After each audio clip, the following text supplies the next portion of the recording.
Hello guys, come to back my channel Kingsology. आज की इस वीडियो में मैं आपको बताऊंगी लॉ ऑफ मास एक्शन के बारे में कि लॉ ऑफ मास एक्शन जो है वो क्या है। देखिए कि ये हिस्ट्री के अंदर बहुत ही इंपॉर्टेंट टॉपिक है और बार बार पूछा जाता है। 10th क्लास की अगर बात की जाए तो उसके फर्स्ट चैप्टर में ये आता है। एंड अगर हम फर्स्ट ईयर की बात करें तो उसमें जो 8th चैप्टर है वो पूरा इसी के ऊपर डिपेंड करता है। अगर आपको ये कॉन्सेप्ट क्लियर है तो फिर आप ये सारा काम जो है वो इजीली कर सकते हो। तो यहाँ पे हम देखेंगे सबसे पहले साइंटिस्ट कि देखें कि दो साइंटिस्ट थे, एक वैग था और एक गॉल्डबर्ग था। तो इन दोनों ने क्या किया था, इसको डिस्क्राइब किया था, इसके बारे में सारी इक्वेशंस वगैरह इन्होंने दी थी। एंड अगर हम इसकी डेफिनेशन जो है उसका टॉपिक बनाएं और उसमें देखेंगे कि यहाँ पे सबसे पहले था रेट ऑफ रिएक्शन, कि जो भी रेट ऑफ रिएक्शन है वो क्या होगा, वो डायरेक्टली प्रोपोर्शनल होगा product of the active mass. ठीक है, जितनी भी प्रोडक्ट्स होंगी यानी कि जो एक्टिव मास होगा रिएक्टेंट का उसके वो डायरेक्टली प्रोपोर्शनल होता है। रेट का मतलब ये होता है कि कितनी स्पीड से रिएक्शन चल रहा है और वो आगे प्रोपोर्शनल किसकी है, वो भी डायरेक्टली प्रोपोर्शनल है उसके जो भी रिएक्टेंट्स हैं उनके मास के अकॉर्डिंग होगा।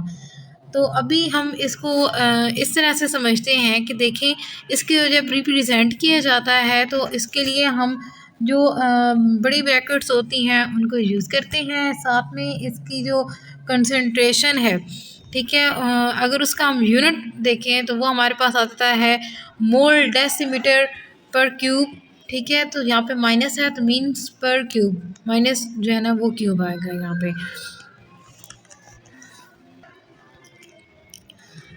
इसमें अभी हम देखेंगे मैथमेटिकल एक्सप्रेशन के मैथमेटिकल एक्सप्रेशन जो है वो किस तरह से है। देखें कि यहाँ पे हमारे पास इक्वेशन है ए है प्लस बी, ये दोनों के दोनों रिएक्टेंट्स हैं। रिएक्टेंट वो चीज़ें होती हैं, वो सब्सटेंसेस होती हैं जो आपस में ही रिएक्ट करती हैं। एंड सी और डी ये दोनों हमारे पास प्रोडक्ट हैं। किसी भी रिएक्शन के रिजल्ट में बनने वाली कोई भी चीज़, कोई भी सब्सटेंस, ठीक है, उसको हम बोलते हैं वो क्या है, वो प्रोडक्ट है। तो ये इस वजह से सी और डी ये दोनों हमारी जो है ना ये प्रोडक्ट्स हैं। तो ये ए भी जो है इनको हम रिएक्टेंट्स बोलेंगे और सी डी जो है इनको बोलेंगे प्रोडक्ट्स। तो ये मैथमेटिकल एक्सप्रेशन में पहले आपको ये चीज़ पता होनी चाहिए कि रिएक्टेंट कौन से होते हैं एंड प्रोडक्ट कौन सी होती हैं, उसके बाद आप इसको ईजिली अंडरस्टैंड कर सकते हो। अभी हम यहाँ पे देखेंगे रेट ऑफ फॉरवर्ड रिएक्शन, कि जब ए और बी दोनों का रिएक्शन हुआ था, जब दोनों ने आपस में रिएक्ट किया था तो वो फॉरवर्ड की तरफ मूव कर रहा था, आगे की तरफ मूव कर रहा था। उस वक्त प्रोडक्ट ज़ीरो थे लेकिन रिएक्टेंट जो थे वो 100% थे। अगर हम इस तरह देखें ना तो 100% जो है वो हमारे पास रिएक्टेंट और 0% जो है वो हमारे पास प्रोडक्ट उस वक्त मौजूद थे। तो अभी हमने यही चीज़ चेक करनी है कि किस तरह से ये पूरा एक्शन जो है ना ये और कैसे ये सारी चीज़ें जो है ना वो हुई है, किस तरह से वो रिएक्शन प्रोसीड किया है। और इसमें हमने वो जो रेट है उसको देखना है कि रेट जो है ना वो क्या था। देखें कि रेट ऑफ फॉरवर्ड रिएक्शन का अगर हम देखें तो यहाँ पे आर एफ देखेंगे वो क्या है, डायरेक्टली प्रोपोर्शनल है ए एंड बी के। ए और बी जो है ना ये दोनों क्या है, ये रिएक्टेंट्स हैं।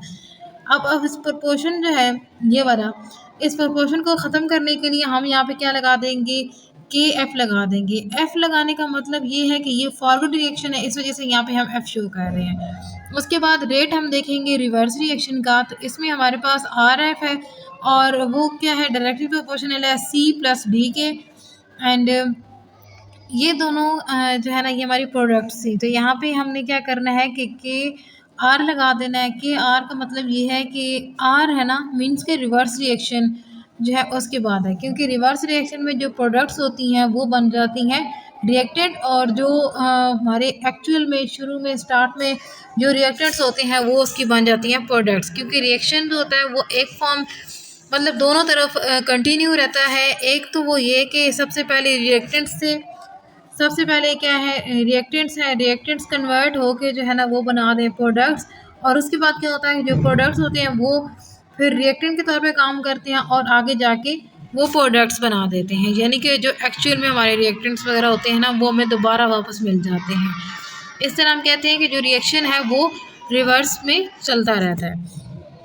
हाँ, तो अभी हम इन दोनों इक्वेशंस जो है ना इनको कंबाइन करेंगे, तो एक तरफ आर एफ रखेंगे, दूसरी तरफ जो है ना आर आर रखेंगे। तो यहाँ पे फिर इन दोनों की वैल्यूज़ लगाएंगे। के एफ आर एफ की वैल्यू जो है ना वो के एफ ए एंड बी लगा देंगे, और इधर के आर की वैल्यू सी डी जो है ना वो हम लगा देंगे। तो अब क्या करेंगे कि अब इन दोनों इक्वेशंस को हम डिवाइड करेंगे, तो के आर नीचे आ जाएगा और सी डी जो है, ठीक है, ये वाली जो चीज़ है ये, ठीक है। अब इसको उठा के हम इसके नीचे ले गए हैं, और इसको उठा के हम इसके नीचे ले गए हैं। इस वजह से सी डी ऊपर आ गया है और ए बी जो है वो नीचे आ गया।